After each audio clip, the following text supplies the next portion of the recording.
So you mentioned cannibalism. Does this tie into the adrenochrome thing? And if so, how does that work? Well, I wish I was an expert on that, and I'm not. So, but I do know that you see continual reference to that, including it's interesting because Anne Marie, when she first spoke to me, she was a lawyer, but she had doctor friends of hers who were describing how it's a fairly common practice. They know, like as a minister, I came to know morticians and people who work in funeral homes, right?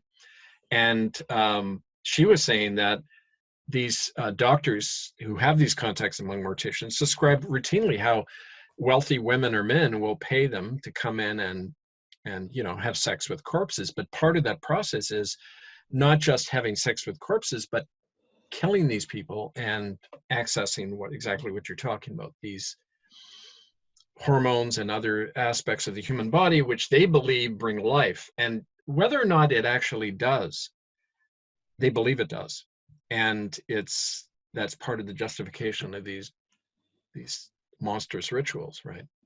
It's And the, also a good way. It keeps people in line. Don't forget, the best way to do this is to traumatize everyone to think your child could be taken, and then everyone stays in line. I've seen this work all over the place, right? so to maximize the benefit of those chemicals, does the person have to be killed in a certain way, like a certain traumatic way, for example? According to Tulse, they were shown how to maximize torture and pain for as long as possible. And it isn't just the pain and the torture, it's the terror, this keeping children in a state of terror. Now look at your average Indian residential schools. Children are brought in en masse after having been ripped away from their parents, raped and beaten on the way there by the police or others. They all line up and get their head shaved, showered with DDT. They're given a number. You can never refer to your own name anymore. You're instantly killed or tortured. You're a number. You're regimented. You're routinely taken out and raped in the middle of the night, especially if you're showing independence or any kind of leadership among the kids, targeted that way. Used in medical experiments, starved routinely. Oh, yeah, often natives have told me that the only reason they survived is because they were on the garbage detail. And while they're taking the garbage and the throwaways from the staff's dinner, they'd be shoving the garbage under their mouth, and that's how they survived. The kids were literally starved to death. Quite often, I've seen there's even letters where officials in it was an Anglican school in Lytton, British Columbia, said, "We've stopped feeding the children now. It's the best way to get rid of them." This is in writing. They even make reference to burying children 2 or 3 to a grave because there's so many bodies, you know. And it's you know, we gave this stuff to the media for year after year, and they never reported it. And that's why we realized we had to bring this stuff out ourselves. But it was part of that process was recognizing that yeah, it's a system of systemic torture designed to maximize that state for as long as possible. And there's more I can go into about that, but that's kind of the general. That was definitely the plan. Yeah, I gave a warning at the beginning of the pre-part one video that you had a way with words that could cause people to feel nauseated. I'm starting to feel that now, but people are going to ask, why didn't you ask him to go more into that? Then, if you said you could go more into it, let's do it. All right. We documented 48 different tortures that went on in Indian schools. That's a list we released to the media in 2010, along with a list of 28 mass grave sites that we had shown exist. Unfortunately, the RCMP then went around and dug up all the grave sites, and the Supreme Court even allowed them to do that. The Supreme Court of Canada ruled that any evidence given by a Native person in a government hearing, including locations of graves, could be destroyed. So a court actually saying you can destroy evidence from a crime scene. I mean, this is what I mean about the level of corruption in the courts in any of these genocidal regimes, right? But some of those tortures, and I remember we brought a police accredited psychic to the original residential school. We called it the Mush Hole.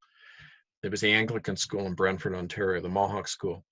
And I remember giving to Yvonne the psychic piece of stone from the building. Didn't tell her where it was from. She dropped it. She said, "What went on there? I can't touch this. Horrible. I saw blood. I saw children with spikes being put through their eyes. I saw the body parts being ripped off, blow torches being applied to their, but like, what's going on here? This is a nightmare." And when we took her there, And she had to do it in doses. She's much too sensitive to get a lot of this stuff. But over about 2 weeks, she gradually documented everything she saw. And at the school, it was basically serving as a test site, experimental center, to see how try out different torture and mind control techniques. Going back into the 19th century, she saw Anglican and Catholic bishops, popes, coming to this place. And that was confirmed later by people who worked for the Anglican Church in Toronto, saying there's records there that could bury the church in an honest society, right? And all of these records were locked away in Huron College in London, Ontario. And the woman who talked about it died mysteriously in a house fire, about 6 months after talking to us, right? I mean, like, not so mysteriously, but she had brought out as well things she had seen references to royal family members coming over and taking part in these rituals, Dutch and British, right?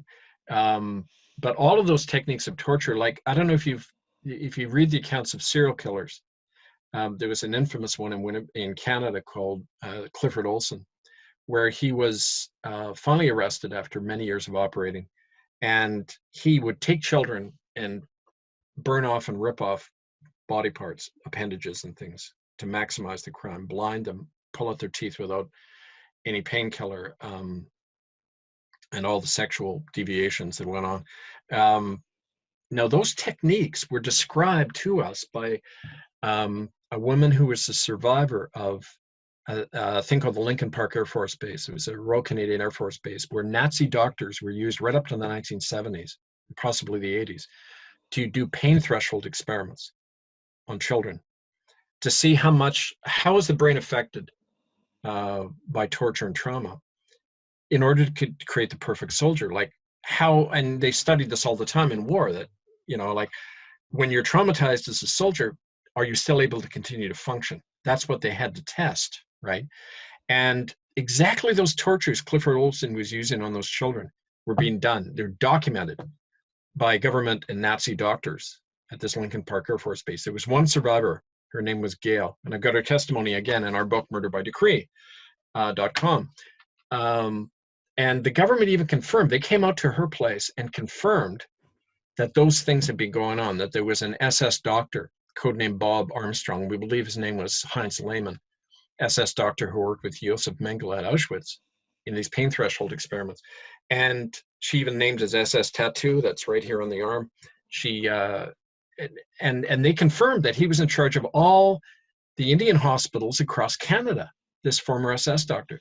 But then the sergeant from it was called the NCIS, the Military Intelligence in Canada, he then went to her and said, we never had this conversation, your file is closed, and if you try suing the government over this, you'll go to jail for the rest of your life.